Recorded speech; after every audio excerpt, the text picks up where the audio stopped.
ফটোশপে background gradient তৈরি করব কিভাবে। দেখতে পাচ্ছি লেখাটির ব্যাকগ্রাউন্ড একদম সাদা।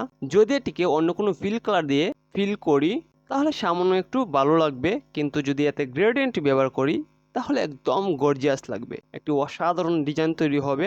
তো এর জন্য এই নিচের কালার টুল হতে গ্রেডিয়েন্টে চলে যাই এবং এটিকে জাস্ট রেডিয়াল করে দিই। এবার যেহেতু মাঝখানে আমাদের ফন্ট কালারটি চলে এসেছে, তাই এই কালার পজিশন চেঞ্জ করতে হবে। এর জন্য এই কালার বক্সটিতে দুবার প্রেস করি। এবার যেহেতু আমাদের ফন্ট কালারটি ব্লু, তাই আমরা যদি ব্যাকগ্রাউন্ডে একটি ব্লু কালার নিই তাহলে লুকটা একটু সুন্দর আসবে। তাই আমি এই ব্লু ফাইলে চলে যাচ্ছি এবং এই বক্স হতে যে কোনো একটি ব্লু গ্রেডিয়েন্ট সিলেক্ট করতে পারি। এখন চাইলে আমরা এই যে ছোটো ছোটো বক্স রয়েছে, এই বক্সগুলো ক্লিক করে করে কালার পরিবর্তন করতে পারি অথবা আরও ডার্ক করতে পারি, ব্রাইটার করতে পারি।